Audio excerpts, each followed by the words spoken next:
From our gearbox mechanism, we took a mechanism that is shown here to perform a kinematic analysis on this mechanism.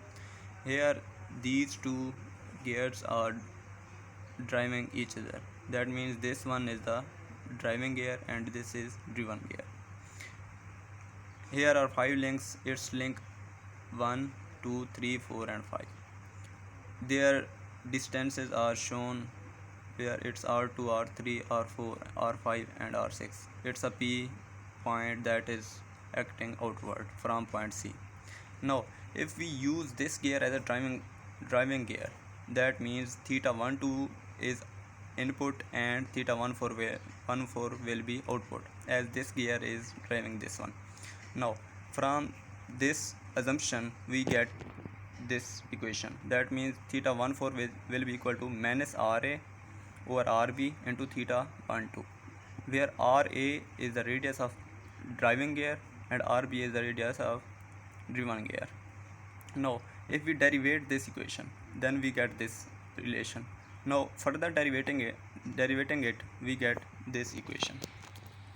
Now from the given mechanism we get this relation: AOA plus AC is equal to A naught B naught plus B naught B plus BC.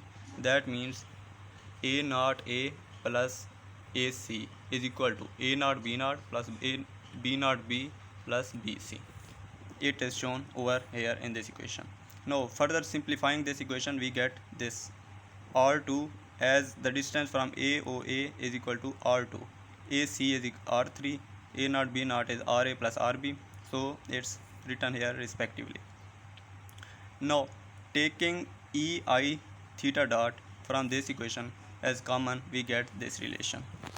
Now after writing previous relation in the form of cos theta and sin theta, we get these two equations, where R3 cos theta 1 3 is equal to this term and R3 sin theta 1 3 is equal to this term. Now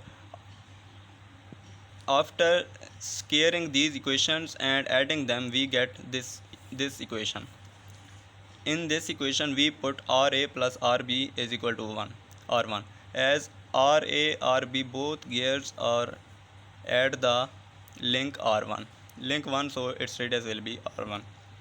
Now from this long equation we get cos theta 1 5 and sin theta 1 5 as common, so it results in this equation.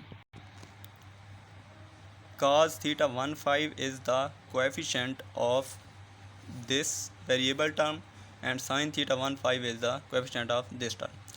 Now for simplifying it, we assume that this term is equal to A, where this one is equal to B and the remaining term is equal to C, as shown over here. A is equal to this term, B is equal to this term and C is equal to the remaining term. Then by replacing these terms with A, B and C, we get this equation.